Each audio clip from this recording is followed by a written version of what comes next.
Welcome back to Stamp School. I'm Mally, and this is chapter 3.4 of my series, where I'm going to show you how to create your own wax seals using a regular glue gun.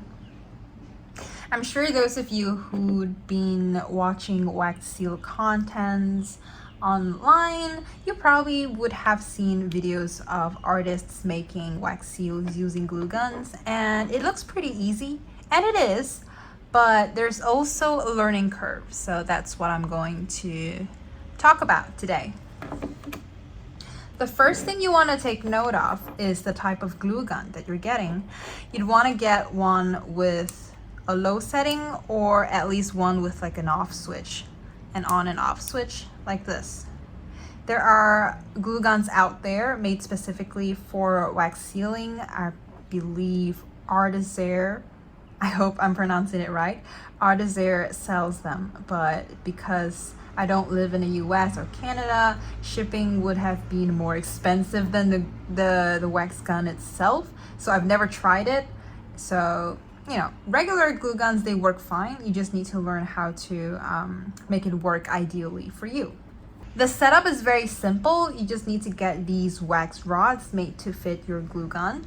Wax rods, they come in 2 sizes usually, and so you'll need to take note of that before you buy your wax or your glue gun, if you're getting a glue gun specifically for your wax. From what I've seen online, the most common size used is probably the 10mm ones. I assume it's because the 7mm ones are so tiny. You use them up super quickly. So, just get a bigger one. Just make them bigger. Right.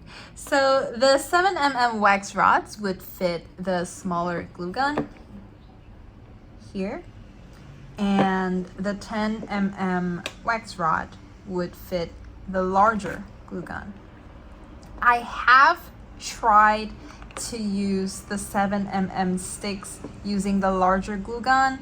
It kind of works if you have a glue stick or a wax rod that is 10mm behind it to push the wax out. Like, I'll show you what I mean.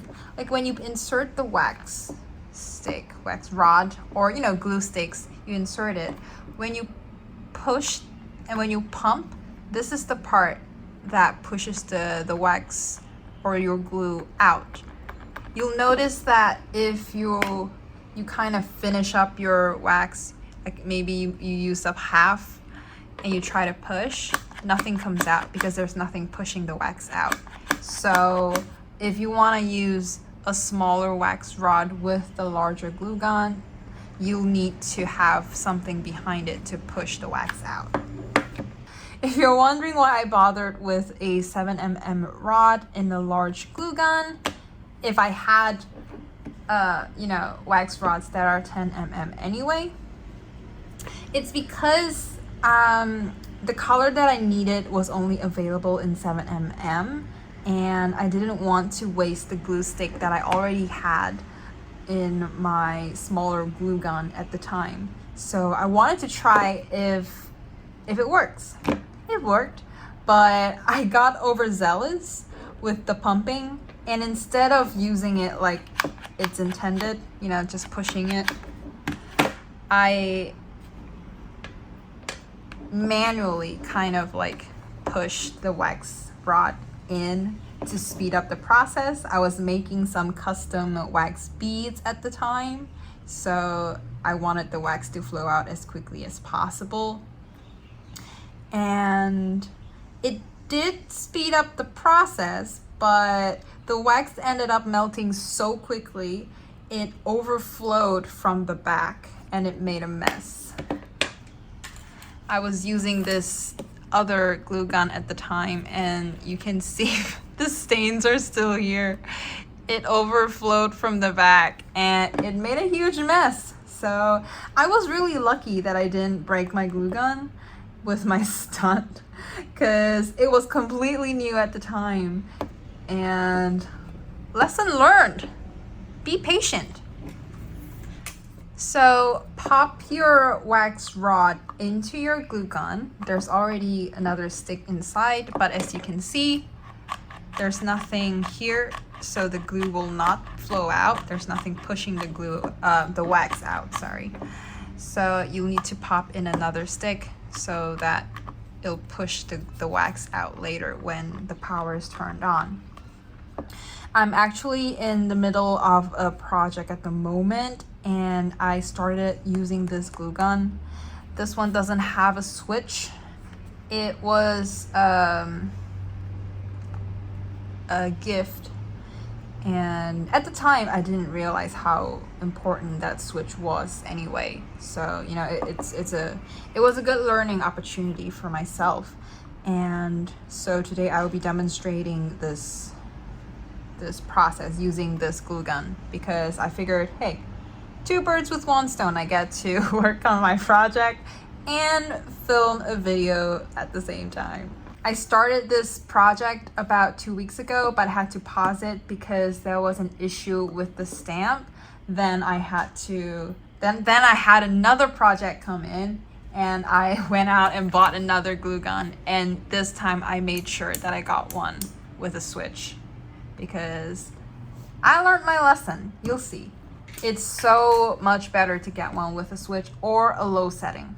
So now that the wax rod is in, you'll have to turn on the glue gun. And the way to turn one that doesn't come with a switch on, the way to turn it on would be to plug it in. So excuse me while I get up to plug it in and turn on the switch. Once it's on, give it a while for it to heat up. You'll feel like it's slowly heating up. Don't touch it if you've already turned it on for a while. Like it gets really hot. And since it's heated up, the wax is starting to melt. So you want to put like a silicone, like a mat or some sort under it, because it will start dripping. It's like using a glue gun if you're familiar with, you know, using glue guns. See, it's already dripping. You don't want to damage, you know, the surface that you're working on. And while it heats up, I'm also gonna get my anti-stick pad. Now, once your wax has melted, you'll be able to start making your wax seals. I'm using a stamp head that is 23 mm in diameter. It is smaller than the usual 25 or 30 mm stamps that you'll see out there. This was custom made, and usually it takes, like with this glue gun, it takes about 1 pump per seal. And if you are working with a 25 mm, if you're working with a 25 mm stamp head, it might take about 1 1/3 pumps, and with a 30 mm stamp head, it might take about 1.5.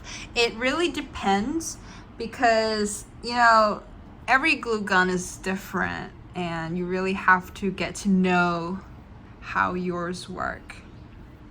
Like for example, with the other glue gun that I just bought, it just felt different when I pumped, and I felt like I needed to pump more with this one than the other one. So let's get started. The wax flows rather circular and flows very nicely if you keep your hands steady. Oops, see, this is why you need a mat. It drips. And as you probably already noticed, once the wax like heats up further, because this glue gun doesn't have a temperature control, and it is going to heat up to its maximum temperature, the wax will steadily become, you know, it will steadily get closer to its boiling point. And if you remember what happens when your wax boils, it leaves bubbles, and it's also very flowy, like it affects the flow. As you can see, it's just dripping. The hotter the wax gets, the more flowy it is, and it may leave some bubbles in your seal that you don't want, and affect the shape of the seal. See, it's It's tricky, right? You can see it's out of control. It's out of control. I can't work with this. So what do you do in this situation? Turn it off. Let me get up, go over to the plug and turn it off. This is why it's so much better to get a glue gun with a switch. I would have used the new gun for this chapter, but I already started the project with this one, so you get to see firsthand how oh, it's still dripping.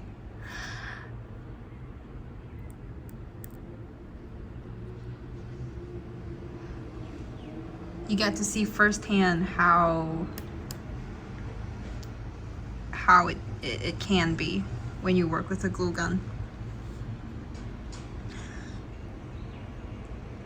The process would be smoother if I'm not trying to film a video. It's just a little bit more chaotic because I'm trying to remember what I want to say and also trying to manage the situation, and I have to walk over to the plug. I started this project at my desk where the switch was easily accessible, so it didn't matter whether the glue gun came with a switch, but now that I'm at a different location, I need to get up. So we've turned the glue gun off to prevent it from getting too hot. See, the dripping has stopped. And you don't have to wait for the dripping to stop to continue your project. I just paused because I had to collect myself from this chaos.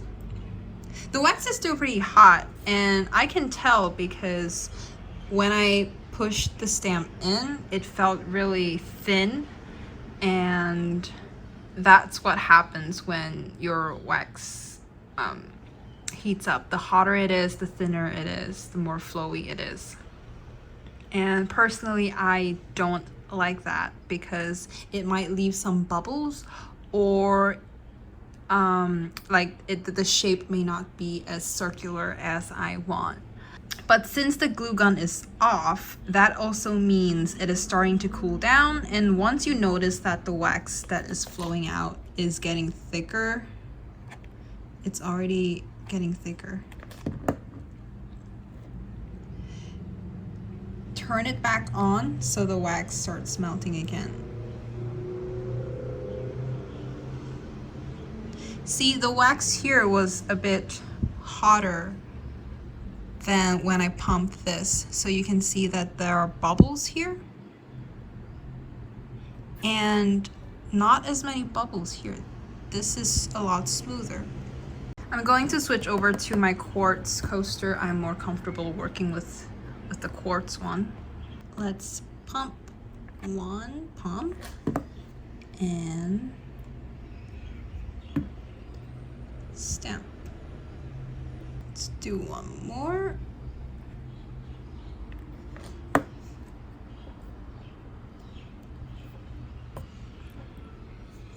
I was too impatient. You gotta be patient.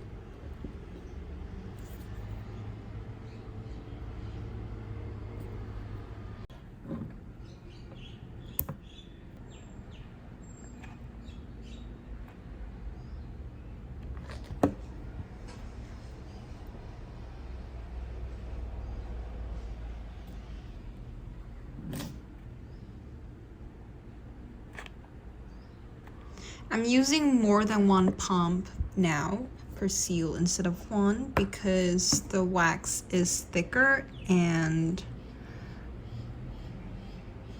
not as flowy. So you can see here for this one I used one pump and the shape didn't come out as how it would usually. See, like the edge is not as round as it usually would be, and it doesn't look like a, the usual wax seal. Well, it's personal preference. It's got an artistic look. It's got character, but that's not the final look that I'm trying to get. This is more polished looking. This is what I'm trying to achieve.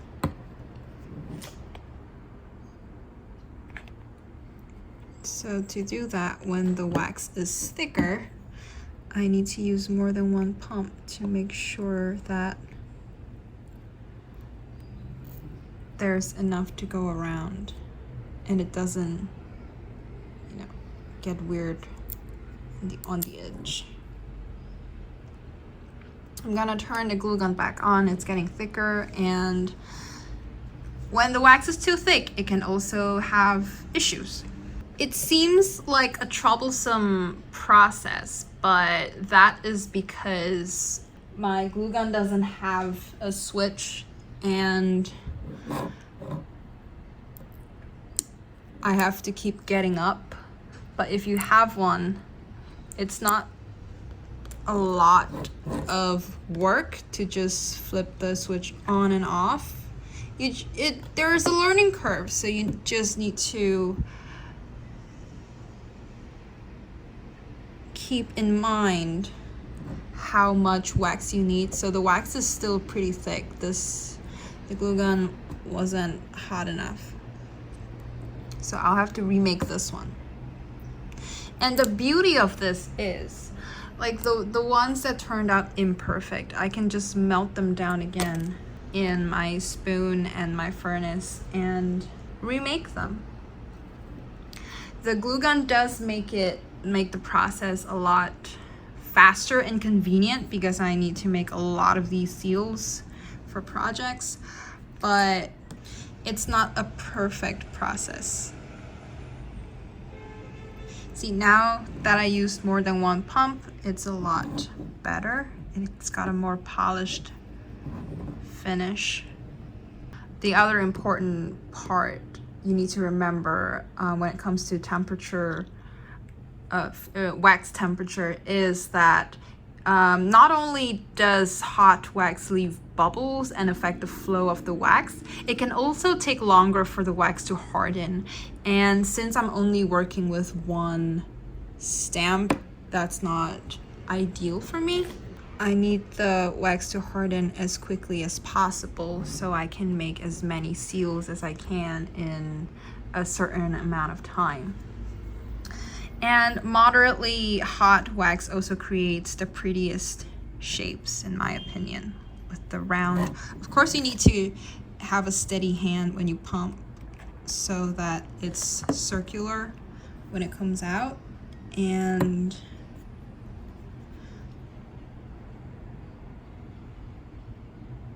when you put the stamp in, it'll just naturally create that shape. It looks really smooth. Of course, there were still some bubbles trapped in it, but it's still like a lot faster and convenient than melting the wax beads one by one. When I was pumping this one, I felt that the wax was getting a bit flowy, so I got up to turn off the glue gun again. See, this one had a bit of bubbles because the wax was starting to boil. So for any wax seals that don't turn out perfect, I'm gonna just melt it in my spoon and remake them. And I will do that by the side so I can show you how it looks, if there's a difference in outcome.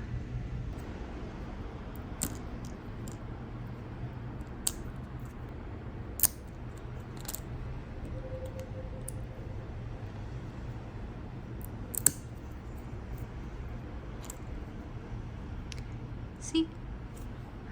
They're very smooth. There's no swirling on the wax seal. Sometimes you get some swirling. I'm not sure why that happens, but I think it's got to do with like the flow of the wax. but with a glue gun you don't really have that effect. This one, I think it's because the wax was getting hot and there were some crinkles left there. So I might redo this one. Yeah, I'm gonna redo this one. So the wax on the spoon has melted. It bubbled a little bit. Just wait for it to cool down a little bit so I can control the flow better. Okay, let's pour it out.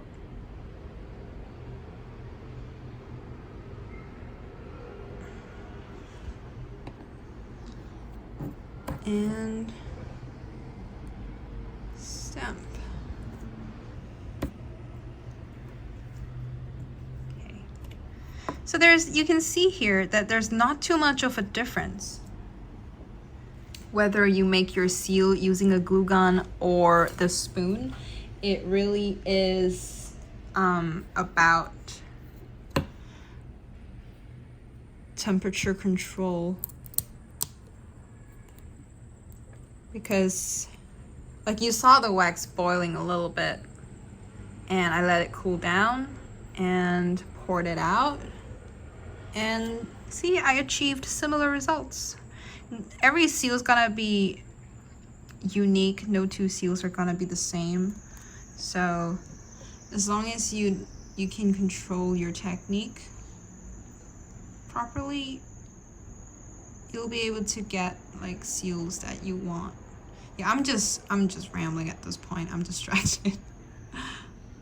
I don't know what I'm saying. So some people may wonder why create these seals on a coaster instead of just stamping it directly onto an envelope or a card or whatever you're making. Different reasons. For me, it's sometimes just a creative project that I like doing. I'm not making like 100 cards. I'm not sealing 100 envelopes. And sometimes I just like trying something new. I get inspired and I want to make a wax seal and I just create them. And if I want to use them on cards and envelopes, I can just stick them onto the cards or whatever and make use of them. And you can stick them using double-sided tape or glue. If it's for a letter, like at the end of a letter, I'll just use glue. But if it's for an envelope, I will use round double-sided tape like this. Just peel it off and pop it to the back.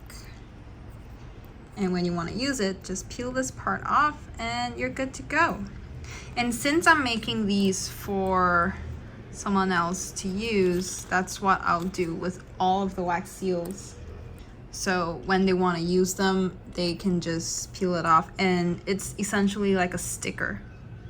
So there we go. Things to take note of when you want to make wax seals using a glue gun. Get one that comes with a switch. It'll make your life a lot easier. And also watch the temperature, and most importantly, be patient. Thank you for watching my video. I hope this has been helpful to you. And if you've enjoyed the video, the series, please give it a thumbs up. It really motivates me to keep working on this series. And if you have any questions about wax stamping, feel free to leave a comment, and I might address it in a future video or in the comments below. Please subscribe to stay updated, and happy stamping!